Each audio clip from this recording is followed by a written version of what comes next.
구원을 이루어가는 복된 삶이라는 제목으로 함께 은혜 받기를 원합니다. 먼저 선포합니다. 수요일처럼 그래 오래 말씀은 안전합니다. 걱정하지 마시고.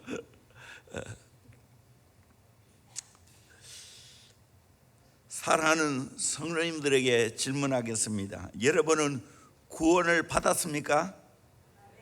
어떻게 구원을 받았습니까? 하나님 편에 보면 은혜로 구원받았습니다. 인간 편에 보면 예수를 믿음으로 구원받았습니다. 내가 예수님께서 내 죄를 위하여 십자가에 못 박혀 돌아가신 것을 내가 믿음으로 구원받았습니다. 예수님이 우리 인간의 모든 죄를 다 짊어지시고 친히 의인인 그분이 죄인이 되어 주셨습니다. 그래서 내가 예수를 믿음으로 죄인인 내가 의인 되어진다는 사실입니다. 그를 통하여 내가 구원을 받습니다. 우리 에베소 2장 8절 말씀을 같이 한번 읽어보도록 합니다. 시작. 너희는 그 은혜에 의하여 믿음으로 말미암아 구원을 받았으니 이것은 너희에게서 난 것이 아니요 하나님의 선물이라. 아멘. 은혜에 의하여 믿음으로 말미암아 구원을 받았으니 이것은 너에게 난 것이 아니요 하나님의 선물이라. 선물 공짜로 받지요. 이렇게 우리의 구원도 공짜로 받는다는 겁니다. 그런데 성경에 보면 이 구원의 의미가 세 가지가 있습니다. 첫째는 과거적인 구원이 있습니다. 내가 예수를 믿음으로 죄사함 받고 사망에서 생명으로 옮겨졌습니다. 죽었던 우리를 살리셨습니다. 구원을 이제 완전히 확보한 것입니다.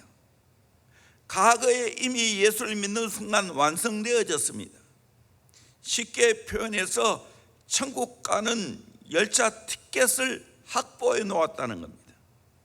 이걸 신학적인 용어로 표현하면 칭의라고 말합니다. 하나님이 너 의인이다 칭해 주었다는 거예요. 법정적인 용어입니다. 내가 예수를 믿는 순간 나를 보고 의인이라 칭하지 않고 내가 믿는 예수를 보고 너가 의인이다 칭해 주었다는 겁니다. 이미 이 구원은 과거에 100% 확보된 구원인 줄로 믿습니다. 두 번째로 현재적인 구원이 있습니다. 이미 구원받았지만 그것은 법정적인 구원입니다. 구원받고 하나님의 법으로는 의인이 이미 되었습니다. 그런데 실제적으로 보면 여전히 나는 현실적으로 죄인입니다. 죄인의 모습을 그대로 가지고 있습니다. 그렇기 때문에 죄와 싸워야 하고 타락한 육의 본능과 싸워야 하고 마귀와 싸워야 하고 질병과 싸워야 하고 고통과 싸워야 합니다. 그러면서 내 삶이 점점 예수를 닮아갑니다. 신학적 용어로 빌리면 성화라고 말합니다. 예수 그리스도를 닮아 점점 거룩한 삶을 살아가는 겁니다. 현재 진행형입니다. 세 번째로 미래적인 구원이 있습니다. 우리의 몸이 완전하게 구속되는 것을 기다리는 것입니다. 주님이 오시면 나도 주님처럼 영광스러운 몸이 될 것을 내가 믿습니다. 이것을 신학적 용어로 빌리면 영화라고 말합니다. 글로리피케이션. 이미 과거에 구원받은 자는 미래에 확실한 구원이 있습니다. 이것을 이스라엘 백성들의 삶의 여정과 비교할 수가 있습니다. 애굽 생활에서 유월절 어린 양의 피로 구원받고 애굽에서 난 사건이 과거적인 구원입니다. 홍해를 건너 가나안 땅을 바라보며 광야 생활하는 것이 현재적인 구원입니다. 가나안 땅에 들어가는 것이 미래적인 구원입니다. 오늘 여기에 본문에 두렵고 떨림으로 구원을 이루라는 것은 과거적인 구원입니까? 현재적인 구원입니까? 미래적인 구원입니까? 어떤 구원이죠? 첫 번째, 두 번째, 세 번째 어떤 겁니까? 두 번째입니다. 현재적인 구원을 이루어 가라는 말입니다. 구원받은 자로서 계속해서 세상과 마귀와 타락한 육의 본능과 질병과 고통과 싸워 이겨가야 한다는 겁니다. 그러면서 점점 예수를 닮아가야 한다는 겁니다. 점점 거룩한 삶을 살아가야 된다는 겁니다. 그런데 이것은 우리 힘으로 구원받기 위해서 애쓰는 것이 아닙니다. 하나님께서 우리 속에 구원을 이루신 모든 것을 사람들이 볼 수 있도록 하라는 말입니다. 내가 받은 구원이 너무 귀중한 구원이기 때문에 이것이 밖으로 드러나야 한다는 겁니다. 내 삶 속에 구원받은 자로서의 삶이 드러나야 한다는 겁니다. 이 구원을 이루라는 이 표현은 강산에서 일을 할 때 사용되는 단어입니다. 강산에서 땀을 흘리며 일을 함으로 하나씩 거기에 숨겨져 있는 좋은 보석이 되는 강석을 캐내는 것처럼 계속해서 내가 받은 구원이 내 삶 속에 내 밖으로 그 엄청난 보화가 드러나야 된다는 거예요. 이 기가 막히는 거예요. 영적으로 하나님께서 우리 속에 온갖 보배로운 것을 공급하시고 채워주셨습니다. 그 감추어진 모든 보석들이 내 삶 속에 드러나 보이게 하는 것이 구원입니다. 여러분은 내가 구원받음으로 영적으로 엄청난 보화가 내 안에 있다는 것을 얼마나 삶 속에 많은 사람이 볼 수 있도록 나타내 보입니까? 구원을 이루라는 것은 이걸 나타내 보여야 된다는 거예요. 나는 예수 믿고 구원받을 끝 아니라는 거예요. 천국 티켓 땄으니 끝 아니라는 거예요. 계속해서 내 삶 속에 영광스러운 구원의 역사가 나타나 보여야 된다는 거예요. 나도 알고 남도 알아야 된다는 거예요. 내가 구원받은 하나님의 자녀라는 이 엄청난 그 일들이 내 안에 이미 이루어졌기 때문에 그것이 내 삶 속에 생활 속에 나타나야 진짜 구원을 이루어 가는 것이라는 거예요. 그 구원을 이루어 가라는 말입니다.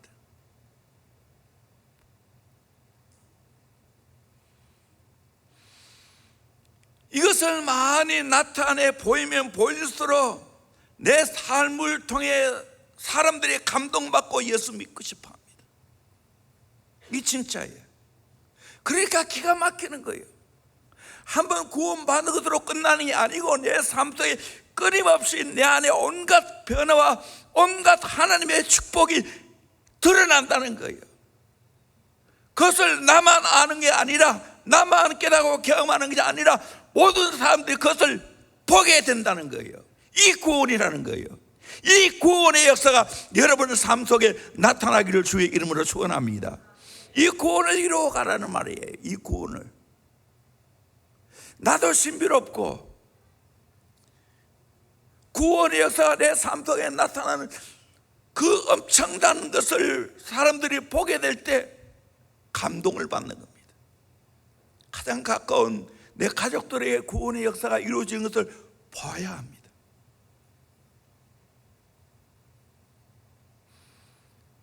구체적으로 이 구원을 어떻게 이루어가야 하는지 오늘 말씀을 통해 깨닫기를 원합니다. 바울은 사랑하는 빌립보 성도들에게 권면하는 말씀입니다. 권면할 때도 단도직입적으로 권면하지 않습니다. 나의 사랑하는 자들아 이렇게 불렀습니다. 바울의 깊은 사랑으로 격려하고 있는 모습을 보게 됩니다. 바울은 극진히 빌립보 성도들 사랑했기에 질타하기보다는 격려를 하고 있습니다. 여러분, 격려와 아부는 다릅니다. 아부는 사실 아닌 것을 사실인 것처럼 가정에서 말함으로 상대방의 환심을 사는 이기적인 것입니다. 그런데 격려는 사실을 사실대로 말함으로써 상대방의 마음을 살려주는 이타적인 배려입니다. 그러기에 우리는 아부하면 안 됩니다. 대신에 마음껏 격려해야 됩니다. 사랑하는 사이일수록, 가까운 사이일수록 계속 격려해야 됩니다. 내 배우자에게 끊임없이 격려하는 거예요. 내 사랑하는 자녀들에게 끊임없이 격려해 줘야 되는 거예요. 이렇게 격려하면서 마지막 너희 구원을 이루라 라고 말하고 있습니다. 그러면 구체적으로 어떻게 구원을 이루어 갈까? 그게 첫 번째로 복종함으로 구원을 이루어 가야 합니다. 12절 보니까 그러므로 나의 사랑하는 자들아 너희가 나 있을 때뿐 아니라 더욱 지금 나 없을 때에도 항상 복종하여 두렵고 떨림으로 너희 구원을 이루라. 전체적으로 보면 우리는 복종함으로 구원을 이루어 간다는 거예요. 내가 예수님께 복종함으로 구원을 이루어가고 내가 말씀에 복종함으로 구원을 이루어 간다는 거예요. 복종이 없는 구원은 안 이루어진다는 거예요. 왜 내 삶 속에 구원의 역사가 아름다운 그 보호와 같은 것들이 안 나타납니까? 복종하지 않기 때문에. 복종하면 이런 아름다운 역사가 나타난다는 겁니다.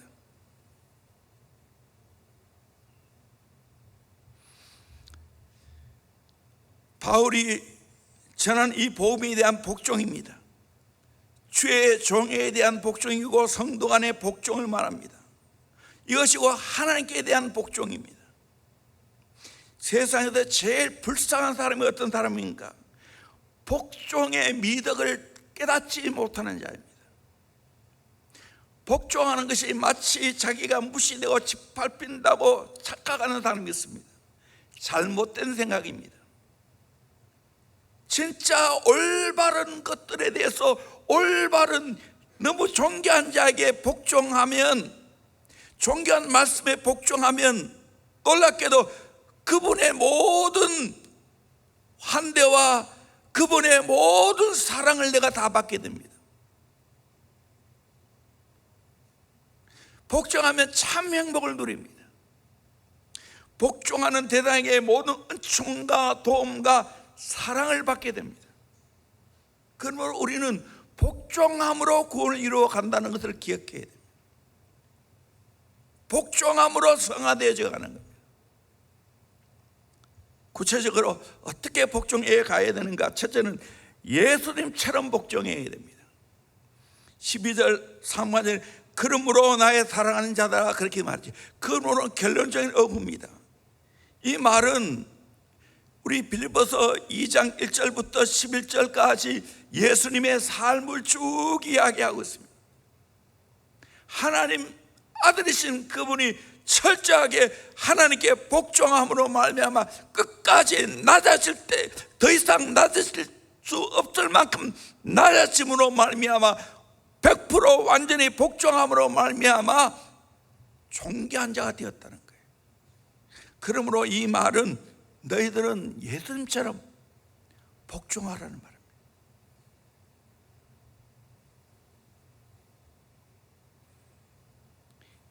예수님이 철저하게 하나님께 복종하신 것처럼, 그래서 구원 사역을 이루시고 더 이상 높아질 수 없을 만큼 높아지신 것처럼 모든 무릎이 예수의 이름에 꿇게 하고 존귀와 영광과 건세와 능력을 받으신 것처럼 우리는 철저하게 하나님과 말씀에 하나님의 뜻에 복종해야 된다는 거예요. 두 번째로 항상 복종해야 됩니다. 너희가 나 있을 때뿐 아니라 더욱 지금 나 없을 때에도 항상 복종하여 라고 말했죠. 항상 복종하라고. 바울이 있었을 때나 바울이 없을 때나 항상 복종해야 된다는 겁니다. 바울이 있을 때는 잘 복종하고 바울이 없을 때는 복종하지 않는 것, 그건 거짓 복종입니다. 우리의 삶은 편히 부동하면 안 됩니다. 누구 앞에서나 똑같이 행동해야 됩니다. 사람이 있든지 없든지 항상 행동을 같이 해야 됩니다. 책은담이라는 책이 있죠. 사람이 보는 데서 칭찬하는 것은 칭찬이 아니다. 고요함 중에 고요한 것이 고요함이 아니라 소란한 중에 고요한 것이 참 고요합니다. 남 안 보는 데서 칭찬하는 것이 참 칭찬이다라고 말하고 있습니다. 아무도 없는 가운데서 사람을 의식하지 않고 하나님만 의식하고 진실되게 사는 것이 참된 경건입니다. 마치 요셉이 하나님을 의식하면서 철저하게 말씀에 복종한 것처럼, 하나님의 권위에 복종한 것처럼 우리는 복종해야 된다는 겁니다. 항상 복종해야 된다. 어떤 하녀가 귀족의 가정에서 일을 하게 되었습니다. 그는 자기 주인을 통해서 예수님을 구주로 영접하게 되었습니다. 그 소녀에게 어느 날 목사님이 간증하라고 했습니다. 그랬더니 그 소녀는 이렇게 간증합니다. 저는 이제 진실로 하나님의 딸이 되었고 하나님의 시선 앞에서 제 인생을 살게 되었습니다. 저는 과거에 주인 집에서 청소할 때 그늘지고 구석진 곳, 사람이 보지 않는 부분은 청소하지 않았습니다. 저는 카페에서 밑바닥을 닦아본 적이 없습니다. 그러나 이제 저는 하나님의 딸이 되었습니다. 그래서 하나님 앞에 살기로 결정했습니다. 그렇기 때문에 저는 저희 주인집의 카페 밑바닥을 쓸고 닦습니다. 사람들이 전혀 볼 수 없는 구석진 곳까지 다 닦아냅니다. 이것이 복종입니다. 하나님을 의식하면서 하나님 앞에 살아가는 것이 복종입니다. 내가 하나님의 자녀가 되면 내 안에서 그런 감동이 있습니다. 항상 하나님을 의식하고 살아가는 복종이 이루어집니다. 항상입니다. 항상. 누구 앞에서나 어느 때나 보든지 안 보든지 하나님은 항상 나를 보고 있다. 하나님을 의식하면서 복종하는 겁니다. 자꾸 사람 눈치 살피고 아부하고 사람 보는데 앞에서는 잘하는데 보지 않을 때는 지 마음대로 하는 거, 구원받은지 의심해 봐야 됩니다. 참으로 내가 구원받았다면 내 삶의 변화가 일어납니다. 하나님 의식에서 진실하게 정직하게 살아갑니다. 그걸 보여주라는 거예요. 이 구원이 이루어 간다는 거예요.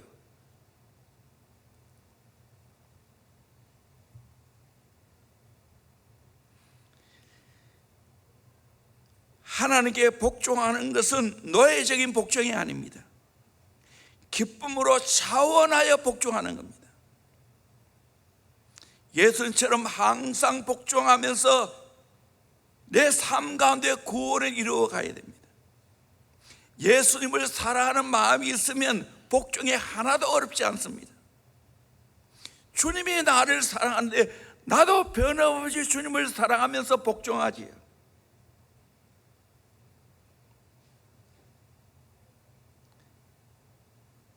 우리는 항상 기쁜 마음으로 복종하며 살아가는 겁니다. 정말 예수님을 경험하고 나면 이것이 자연스럽게 이루어지는 거예요. 누가 보든지 안 보든지 하나님은 나를 보신다 하고 진실되게 사는 거예요. 바르게 살아가는 거예요.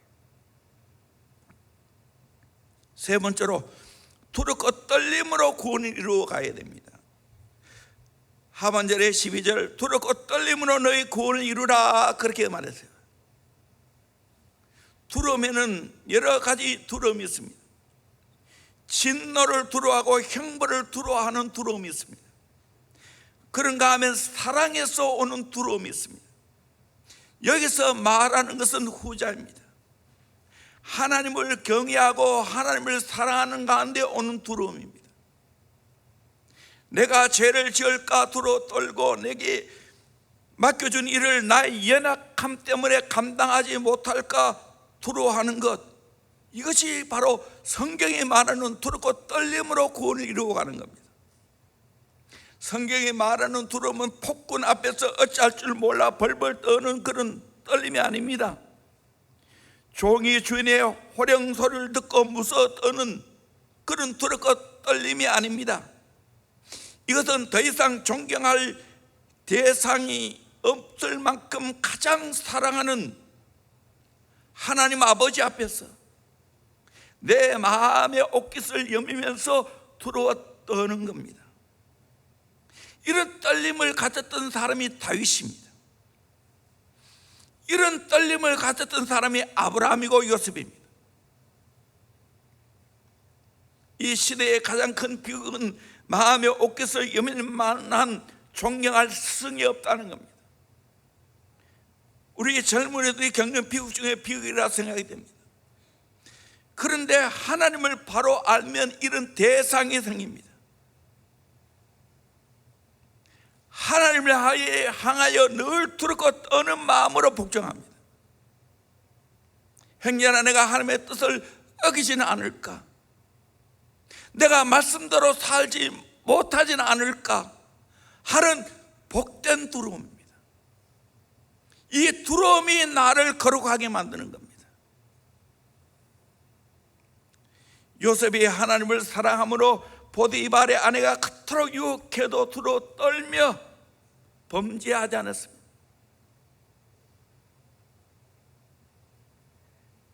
주인은 보디발에게 내가 이 짓을 할 수 없다고,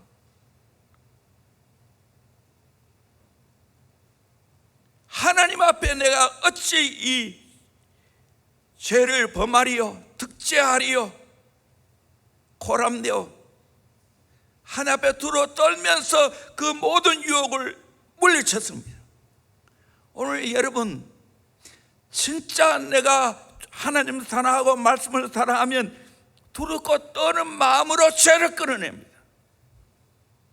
내가 하나님을 사랑하는데 이런 죄를 범할 수 없지, 이런 거 보면 안 되지, 이건 먹으면 안 되지,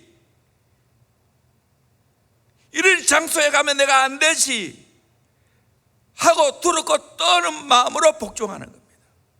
여러분, 이렇게 두렵고 떠는 마음으로 복종해 갈 수 있기를 주의 이름으로 축원합니다. 그것이 나를 살리는 겁니다. 그것이 내 영혼을 지키는 겁니다. 나의 신앙을 지켜내는 겁니다. 그래서 두렵고 떠는 마음으로 구원을 이루어 가라고 그렇게 말하고 있어요. 이제 크게 두 번째로, 하나님의 소원을 두고 행하심으로 구원을 이루어 갑니다. 13절 말씀을 같이 한번 더 읽어보죠. 시작. 너희 안에서 행하시는 이는 하나님이시니 자기의 기쁘신 뜻을 위하여 너희에게 소원을 두고 행하게 하시나니. 너희 안에서 행하시는 이는 하나님이시니, 우리 안에 하나님이 지금 행동하신다는 거예요. 자기의 기쁘신 뜻을 위하여 너에게 소원을 두고 행하게 하신다라고 말했습니다.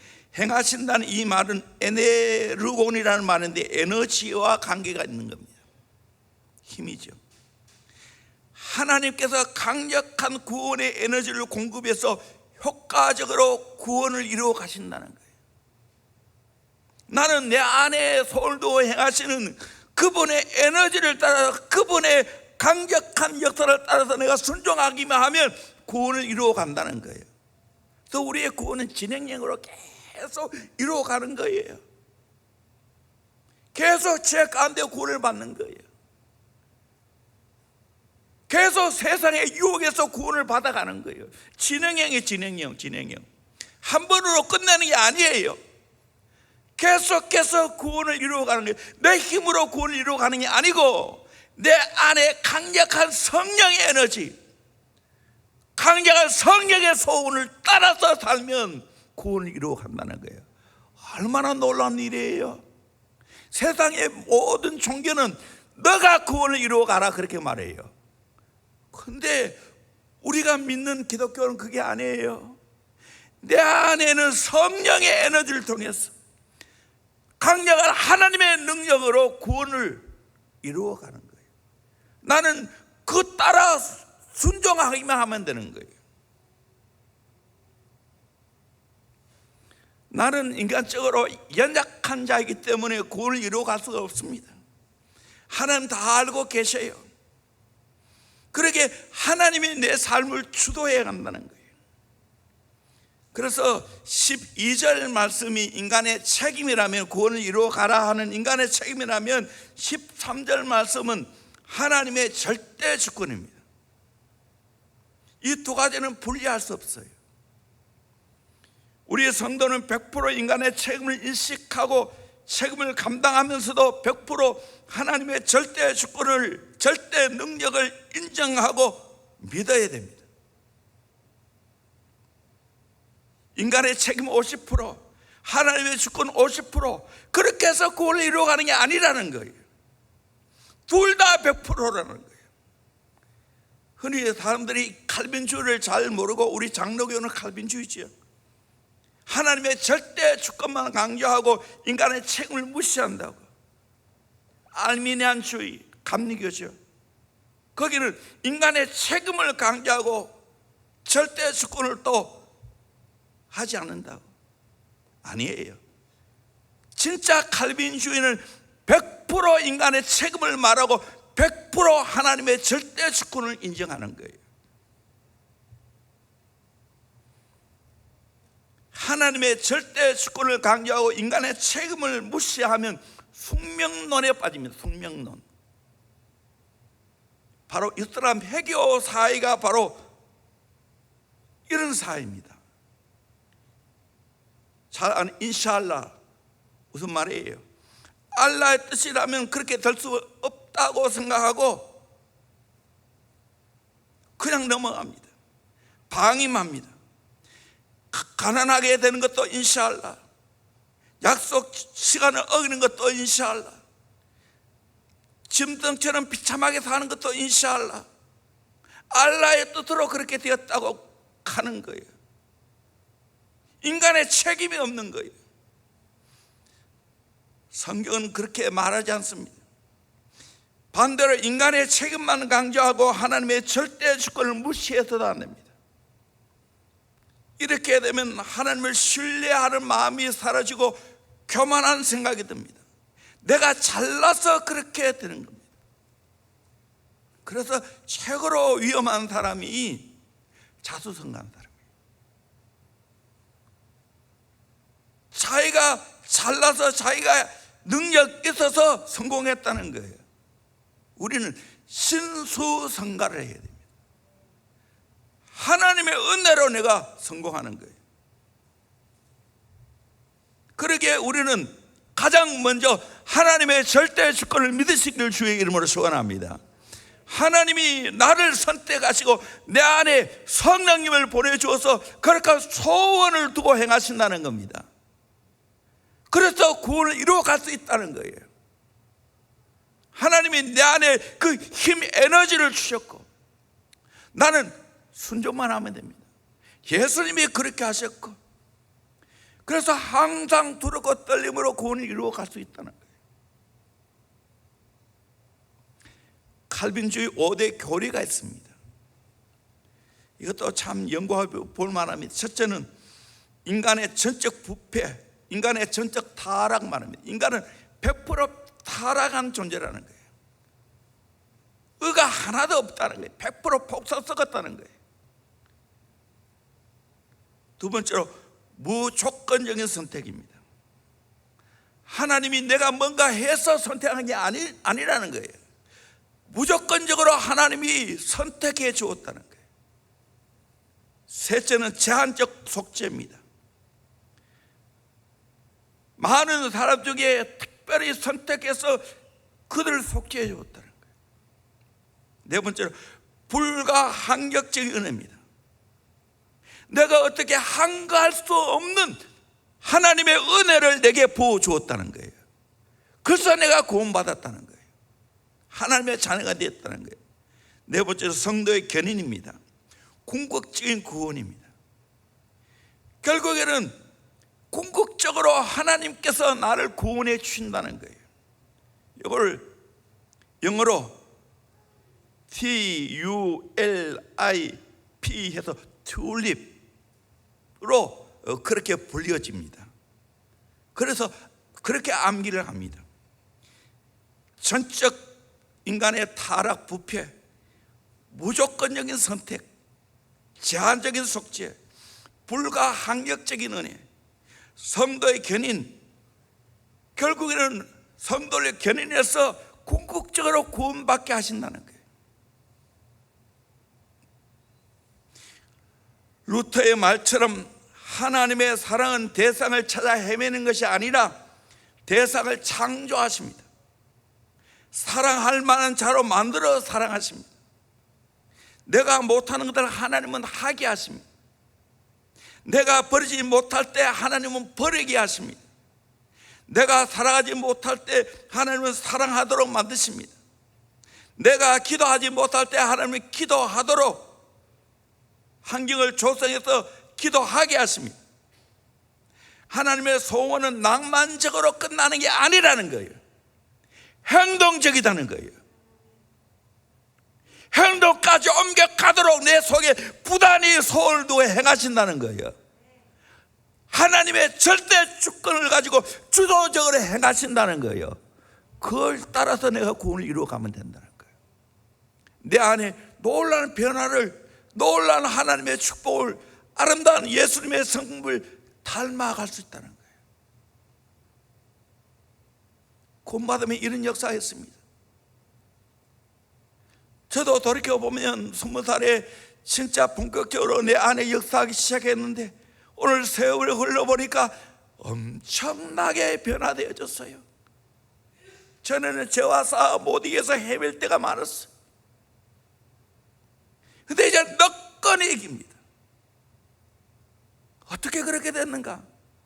내 안에 역사하시는 그 역사를 따라서 소원을 따라 내가 행하다가 보니까 결국에는 내가 끄덕거니 그 모든 죄를 이기고 세상의 유혹을 이겨내는 겁니다. 나도 깜짝 놀랄 정도로 구원의 역사를 하나님이 이루어 가십니다. 이 은혜를 경험하기를 주의 이름으로 축원합니다. 우리 젊은 여러분들, 청소년 여러분들, 참 여러분 세상 이기기 어렵죠. 유혹을 이기기 어렵죠.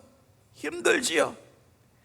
그러기에 여러분의 기도함으로 내 안에 성령의 역사를 따라서 소원을 따라서 여러분이 살아가다 보면 여러분이 승리하게 될 줄로 믿습니다. 거룩한 삶을 살게 될 줄로 믿습니다. 우리 힘으로 고행해서 되는 게 아니라는 거예요. 성령의 역사를 따라 순종하면 된다는 거예요. 기독교 저자이자 설교자 알렌 레드파드라는 사람이 있습니다. 한때 공인 회계사를 하였습니다. 6년 동안 그는 RCI 직원이었고 노던벌랜드주의 럭비 선수로 활약을 했습니다. 그는 하나님께 자신의 삶을 들었지만 그의 기독교 신앙은 그의 인생에서 한 부분에 지나지 않았습니다. 어느 날 그는 친구와 이야기를 나누고 있었습니다. 그 친구는 이렇게 말했습니다. 구원받은 영혼이 인생을 낭비할 수도 있는 거야. 구원받은 영혼이 인생을 낭비할 수도 있는 거야. 그 말을 머리에서 떨쳐버리려고 했지만 계속 그 귀에 맴맴 돌았습니다. 한 줄 내내 그가 일할 때면 그 말이 마치 녹음기처럼 다시 돌아와서 내 귓가에 정정 울렸습니다. 라디오에 나오는 모든 노래들이 똑같은 곡조로 연주하는 것처럼 들렸습니다. 토요일에 럭비를 하고 있을 때에도 그 말은 여전히 그의 귀에 울리고 있었습니다. 경기가 끝난 후 기차에서도 기차 바퀴가 잇따라 굴러가는데 구원받은 영혼이 인생을 낭비할 수도 있는 거야. 외쳐되었습니다. 그날 저는 악단 또 단 한 가지 곡조, 구원받은 영혼 인생을 낭비할 수 있는 거야. 그것만을 연주하는 것 같았습니다. 마침내 그는 주님께 항복을 했습니다. 하나님, 내 삶 전부를 가져가도 좋습니다. 주권을 이양해 드렸습니다. 어느 부분만 주님으로 받아들였는데 100% 절대 주권을 주님께 이양을 했습니다. 그리고 주님과 깊은 관계 속으로 들어갔습니다. 그래서 이 사람을 통해 많은 사람들이 구원받고 선한 영향을 받게 되어졌습니다. 그러므로 우리는 내 안에 손을 두어 행하시는 그분의 역사를 따라 힘을 다하여 여러분들이 순종할 수 있기를 주의 이름으로 축원합니다. 두렵고 떨림으로 복종할 수 있기를 주의 이름으로 축원합니다. 그러면 더 강력한 은혜가 여러분의 삶을 움직이게 될 줄로 믿습니다. 이 구원의 역사예요. 오늘날 너무나 안타까운 것은 구원받았다고 하는데 삶의 변화가 하나도 없어. 교회를 나누는데 삶의 변화가 없어. 아름다운 예수님의 성품과 아름다운 예수님의 그 보배로운 그 놀라운 것들이 안 나타나. 인격에도 안 나타나고 사역에도 안 나타나요. 의심할 수밖에 없어. 하나님은 그런 구원을 이야기하지 않았어요. 내 삶 속에 성령을 따라 순종하기만 하면, 복종하기만 하면 구원의 아름다운 역사가 내 삶 속에 강력하게 아름답게 나타나게 될 줄로 믿습니다. 나도 놀라고 남도 놀라게 될 줄로 믿습니다. 그 구원의 역사를 이루어가기를 주의 이름으로 축원합니다. 특별히 청소년 여러분, 이 감격을 누리기를 소망합니다. 무엇보다도 이 기도하세요. 내 속에 손을 두고 행하시는 그 하나님, 내가 순종하기를 원합니다. 내가 이제 주인 노릇하지 않고 예수님이 내 인생의 주인이십니다. 내 안에 마음껏 역사해 주세요. 나는 순종하며 따라가겠습니다. 요나를 추적하듯이 하나님은 우리를 추적하십니다. 그러기에 우리는 빨리 깨닫고 하나님께 순종자라는 지혜로운 자가 되기를 주의 이름으로 축원합니다. 그러면 우리의 삶 가운데 구원의 아름다운 역사가 이루어지게 될 줄로 믿습니다. 온갖 하나님의 좋은 것들이 내 삶 속에, 내 사역 속에 열매로 나타나게 될 줄로 믿습니다. 예수의 아름다운 향기가 내 삶 속에, 사역 속에 나타나게 될 줄로 믿습니다. 골서 1장 29절 마지막에 이를 위하여 나도 내 속에서 능력으로 역사하신 이의 역사를 따라 힘을 다하여 수고하노라. 내 속에서 능력으로 역사하시는 이의 역사를 따라 또 나는 힘을 다하여 수고하노라. 이 바울의 고백이에요. 오늘 또 저와 여러분은 이런 삶을 살아가야 됩니다. 구원을 이루어가는 것이 고행이 아니라는 거예요. 너무나 신비롭고 너무나 내 인생을 기가 막히게 아름답고 존귀하고 행복을 마음껏 누리게 하는 것이 구원을 이루어가는 거예요. 이걸 여러분이 깨닫고 경험하기를 주의 이름으로 축원합니다. 아멘. 찬양하겠습니다.